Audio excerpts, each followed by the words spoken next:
other people may have issues with that. Me, I'm a Spanish speaker, so it didn't bother me. But other people may be like, okay, that's your primary language. You're here in America. Good luck, bro. But if you're a servant, right?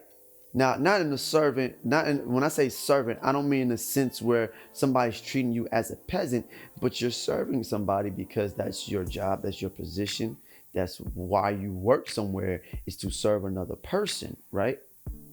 The same thing applies in relationships. Both the male and the female are serving one another.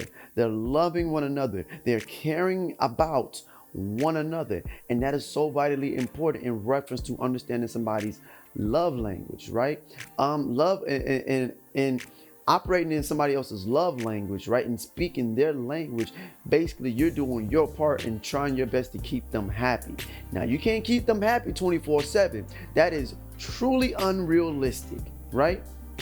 But it's vitally important to keep the marriage, to keep the relationship ongoing, to keep it healthy. So in my book, Why Love We're Created for a Relationship, I actually talk about that. In the book, I say, eventually, after finally finding your real brothers and even winning over the heart of Boaz, sisters, you need to understand that Christ is still the center of everything. He is your joy. Granted, you are happy, but there will be moments that you won't be happy with your significant other. There will be moments where you will find yourself hurt by something they did or didn't do, but don't allow that to steal your joy. The enemy still hates the God concept of marriage. He still hates you. He will use the very person who is close to you in order to convince you to turn from God.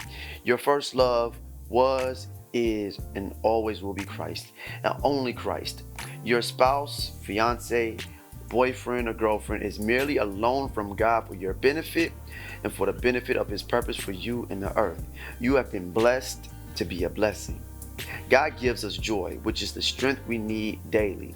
This is more important, especially when in a relationship, because as I stated earlier in this book, there is a battle, a war within yourself.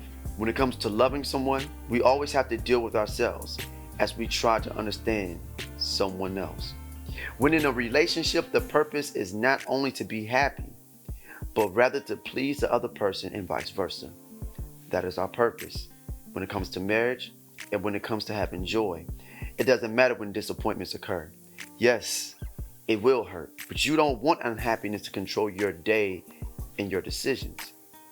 You will find yourself doing things you wouldn't normally do just for the sake of happiness. And I mean that from a negative perspective. Essentially, and I understand some people watching this may not be believers, right? But I still want to encourage you, or you may have a whole different belief system. This is my belief system. And for reference, it tells us that we're supposed to love our wives, especially as men, love our wives as Christ loved the church. We understand the concept of what Christ did. Christ was one savage. He was protecting, he was correcting, but he was also loving and caring and sacrificed himself, right?